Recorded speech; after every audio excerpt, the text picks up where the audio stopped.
President Trump flies to New York City today, preparing to become the first former American president indicted in U.S. history. He is scheduled to be arraigned at 2:15 p.m. Tuesday, expected to plead not guilty and then return to his Florida home. Trump and his attorneys will then review the 30-plus charges and craft a statement he will deliver at 8:15 p.m. There are speculations the judge could issue a gag order to keep Donald Trump from speaking out on the case. A new ABC News poll reveals over half of Americans do not support Donald Trump's indictment, and almost half believe Manhattan District Attorney Alvin Bragg's efforts are political. The ABC News Ipsos poll shows 32% don't think the former president should be charged criminally, 23% don't know, and 45% think Trump should be charged with a crime.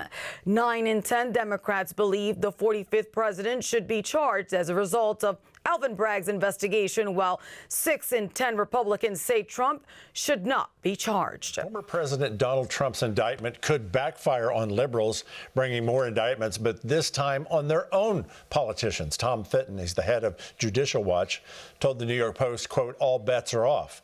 You can expect grand jury indictments of leftist politicians like Biden, Pelosi, and Schumer as surely as night follows day."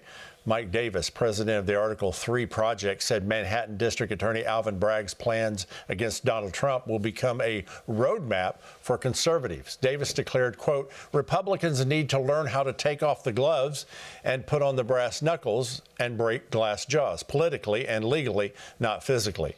If New York can turn a routine settlement of a business dispute 7 years ago into a felony, I think our Republican AGs and DAs should get creative. Two wrongs don't make it right, but it does make it even. Pollster John McLaughlin told Rolling Stone magazine, quote, "Now the House GOP has to continue to investigate the Biden bribes and refer for indictments, just the beginning of the end for the Bidens." Mike Davis told the Post, "Now the word is out that you can go and indict an ex-president and a current president, and they opened another door. So now we're going to threaten all presidents or ex-presidents." Right now, let's talk with the executive director of America First Works, Ashley Hayek. Ashley, welcome to Victory News. Thanks for having me. Now, Ashley, you heard Tom Fitton and Mike Davis say this Trump indictment is going to backfire on Democrats and lead to cases against Biden, Pelosi, and Schumer and others. What's your reaction to that? Well, there's a very clear difference between the Biden crime family and Donald Trump. Donald Trump didn't do anything wrong. The problem is what we see right now. It's a messaging game from the radical left. It's typical. They want to be the first one to indict a former president, and that's exactly what they did on charges that are not substantial, that are not true, that are false. What we do know is that there was a Hunter laptop. We do know that there were payments from the Chinese government to the Biden family. Those are facts. And so, their time is definitely coming in that regard.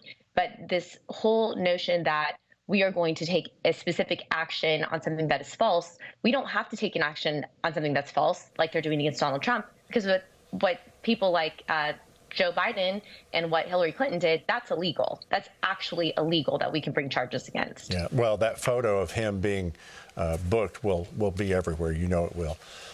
North Dakota is aiming to educate students about the development of unborn babies to increase respect for unborn life. What do you think the impact that'll have on the teenagers of that state?